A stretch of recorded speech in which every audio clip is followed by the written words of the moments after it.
دشمن نے اسلام کو بدنام کیا، جب پوری دنیا میں دشمن نے کہا کہ مسلمان دہشت گرد ہیں، جب ہم پر جھوٹے مقدمے ڈالے گئے، جب ہمیں جیلوں کی زینت بنایا گیا، اللہ اکبر۔ تو دنیا میں دو طرح کے لوگ ہیں۔ ایک وہ لوگ ہیں جو مثبت سوچتے ہیں، جن کی سوچ پاک ہے، جن کا نظریہ پاک ہے، جن کے خیالات پاک ہیں، جن کا ہدف، جس کو ٹارگٹ بولتے ہیں، وہ پاک ہے۔ اچھا، وہ جب اپنے نظریے سے دیکھتے ہیں تو انہیں رمضان المبارک کے اندر وہ تمام باتیں نظر آتی ہیں جو رسول اللہ صلی اللہ علیہ وسلم کی طرف سے بشارت کے طور پر دی گئی۔ اب ایک مکھی ہے، وہ سارے خوبصورت جسم کو چھوڑ کر ایک زخم پہ آ کر بیٹھ جاتی ہے۔ اسی طرح قوم کی رہنمائی کرنے والوں میں آج کل مکھیاں زیادہ ہو گئی۔ قوم کے قائدین میں، لیڈروں میں، سرکاری مولویوں میں مکھیوں کی تعداد زیادہ ہو گئی ہے۔ وہ زخم پر بیٹھ رہی ہیں بار بار اور سارے خوبصورت جسم کو نظر انداز کر دیا ہے۔ ہمارے نبی علیہ الصلوۃ والسلام نے ہمیں یہ تعلیم نہیں دی ہے۔ بدترین حالات میں، جب حالات بدترین ہو جائیں اور کسی طرف کوئی راستہ دکھائی نہ دے اور انسان کی مدد کے تمام دروازے بند ہو جائیں، حالات ایسے ہو جائیں کہ اپنے بھی دشمن ہو جائیں اور پرائے بھی دشمن بن جائیں، جب جان کو بھی خطرہ ہو، مال کو بھی خطرہ ہو، جب ہوائیں انسان کے مخالف چل رہی ہوں، ایسے بدترین حالات میں جب اللہ نے کہا نا سونے رسول کو لا تحزن، کہ ڈرنا نہیں ہے۔ کفار مکہ نے بدر کا اعلان کیا کہ ہم بدر میں آئیں گے، اور 17 رمضان المبارک کا دن ہے، صحابہ کرام رضی اللہ تعالیٰ عنہ روزے سے ہیں، فاقے سے ہیں۔ محمد رسول اللہ نے تو ہمیں تعلیم دی کہ حالات اگر بدترین ہو جائیں تو ڈرنا نہیں۔ کیوں؟ فرمایا اللہ ہمارے ساتھ ہے۔ اب آپ رمضان کی انقلابی باتیں دیکھیں، آپ مسجد میں جائیں، یہیں سے گننا شروع کر دیں، آپ کو ہر ایک صف میں نوجوان زیادہ نظر آئیں گے۔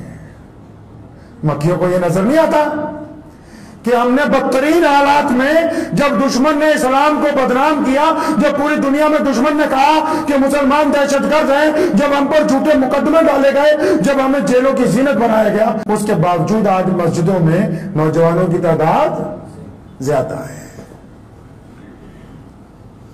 رمضان اپنی انقلابی خصوصیات کا اثر رکھتا ہے۔ اسلام کی فطرت میں قدرت نے لچک دی ہے، یہ اتنا ہی ابھرے گا جتنا کی دبا ہوگی۔ رمضان آتا ہے، لوگ چھپ کے ایک دوسرے کی مدد کرتے ہیں۔ رمضان آتا ہے، نوجوان اٹھ کے رات کو 2 رکعت نماز پڑھ کے اللہ کے آگے آنسو بہاتے ہیں۔ رمضان آتا ہے، لوگ روٹھے ہوئوں کو مناتے ہیں۔ رمضان آتا ہے تو وہ پرانی رنجشوں کو ختم کر کے چاہتے ہیں بھی پرانے دوست ہمارے ساتھ لگ جائیں۔ رمضان آتا ہے تو افطار کے وقت ایک بھائی یہ چاہتا ہے کہ میرا بھائی مجھ سے بہتر چیز کھائے، وہ اپنے سامنے کا سامان اپنے دوسرے بھائی کو دینا چاہتا ہے۔ رمضان کی یہ خصوصیت ہے کہ بندہ اپنے سے زیادہ دوسروں کا خیال رکھنا چاہتا ہے۔ رمضان میں مسجد دور ہوتی ہے، اس کے باوجود 5 وقت کے لیے مسجد کے اندر دوڑ کر پہنچ جاتا ہے۔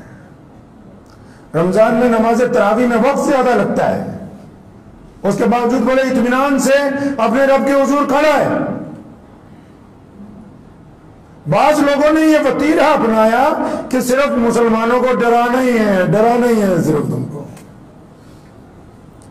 کہ اتنی میں ایک مسجد میں گیا کھتولی میں، ہمارے یہاں حکیم صاحب تھے، ان کا انتقال ہو گیا، تو ان کے جنازے میں گیا تو کھتولی کے رہنے والے تھے، تو شروع میں ہی مسجد کے ماتھے پہ 5-6 حدیث، انہوں نے حدیثیں بالکل ٹھیک، کہ اتنی نماز نہیں پڑھیں گے تو اتنے سال جہنم میں جاؤ گے تم، یہ نہیں کرو گے تو یہ ہو جائے گا۔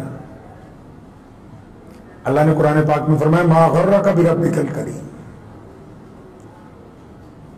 نمازیوں کو نہیں کہا، لمبی داڑھی والوں کو، متقی لوگوں کو، پرہیزگاروں کو نہیں کہا، فرمایا ما غرک بربک الکریم، ان لوگوں کو جو بدماش ہیں، شراب پیتے ہیں، عیاش ہیں، غنڈے ہیں، جن کو ان کے ماں باپ پسند نہیں کرتے، جن کو ان کے بھائی اپنے پاس بٹھانا پسند نہیں کرتے، جن کو محلے والے سلام کرنا پسند نہیں کرتے، جن کو معاشرے نے دھتکار دیا ہے، اللہ تبارک و تعالیٰ نے ان دھتکارے ہوئے لوگوں کو کہا کہ میرے پیارے بندے، ان کو کہا، فرمایا تم تو میرے پیارے بندے ہو، کس بات نے تمہیں مجھ سے غافل کر دیا؟ تم آؤ تو صحیح ہمارے پاس، مسجد تک آؤ تو صحیح۔ قرآن پاک نے یہ تعلیم دی، رمضان یہی کہتا ہے کہ جو ٹوٹ گئے ان کو چھوڑنا ہے، جو اور توڑنا نہیں ہے، جن کے دل چھلنی ہے ان کو ملہم لگانی ہے، ان کو مزید تانے نہیں مارنے ہیں۔ قرآن نے کہا، اسلام نے کہا، رسول اللہ نے کہا، اللہ نے کہا کہ مسلمان وہ ہوتا ہے جو اچھی بات کو اپریشیٹ کرے، تعریف کرے اس کی۔ بہادر وہ ہوتا ہے جو دوسرے بہادر کی قدر کرے۔ اور پھر اللہ نے ہمیں بتایا کہ اگر تم دوسرے کی تعریف نہیں کر سکتے تو برائی بھی نہ کرو۔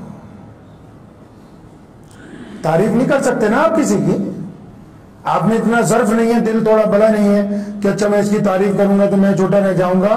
تو رسول اللہ کا فرمان ہے، اسلام نے کہا کہ اگر آپ کسی کی تعریف نہیں کر سکتے تو آپ اس کی برائی بھی مت کیجیے۔ رمضان نے ہمیں بار بار کہا کہ میں آ گیا ہوں تم سدھر جاؤ، رمضان نے کہا میں آ گیا ہوں تم گرے ہوئے اٹھ جاؤ۔ رمضان بار بار ہمیں کہتا ہے کہ میں آ گیا ہوں، اپنے دل کو صاف کر لو، اس کو پاکیزہ کر لو، اپنے معاملات اچھے بنا لو کہ اللہ تعالیٰ تمہیں خود بلانے لگے کہ آجا میرے بندے میرے پاس، اور اپنی ضرورت بتاؤ، ہم اس کو پورا کریں گے انشاءاللہ تعالیٰ۔ جو لوگ روزہ رکھ کے تانا دیتے ہو، جو روزہ رکھ کے دوسروں کو تکلیف پہنچاتے ہو،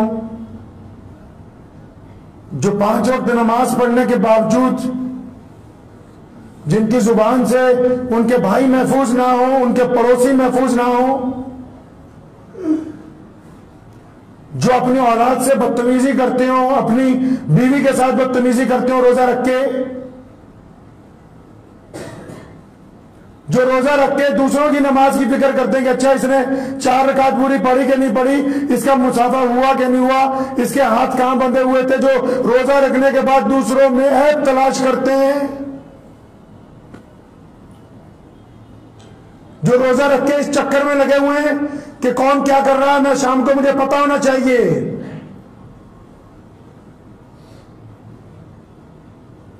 تو پھر ایسے روزے داروں کو روزہ رکھنے کی کیا ضرورت ہے بھائی؟ مت رکھیے روزہ۔ حالانکہ یہ بڑی بات ہے جو میں آپ کو کہہ رہا ہوں، لیکن جب وہ روزہ ہوتا ہی نہیں۔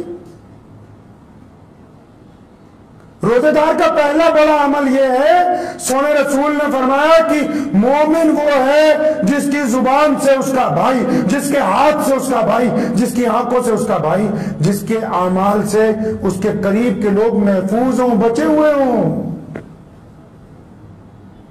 وہ روزہ رکھ کے تانے دے رہا ہے، روزہ رکھ کے دوسرے کو چونچ مار رہا ہے، تو کس نے کہا تھا بھائی روزہ رکھ لیجئے؟ روزہ تو تمہیں کہہ رہا ہے کہ نیک بننا ہے۔ اب آپ خود جو سوچ لیں نا، میں اور آپ بیٹھے ہیں، ہمارا دل جانتا ہے کہ ہمارا روزہ کیسا ہے۔ مولوی کو پوچھنے کی کیا ضرورت ہے کہ جناب ہمارا روزہ ہوا کہ نہیں ہوا؟ اس سے پوچھیں اس نے بے ایمانی چھوڑی ہے کہ نہیں۔ مجھے امید ہے کہ آپ کو یہ ویڈیو پسند آئی ہوگی، اگر پسند آئی ہو تو یہ آپ اپنے دوستوں کے ساتھ شیئر کریں اور اس چینل کو سبسکرائب ضرور کریں۔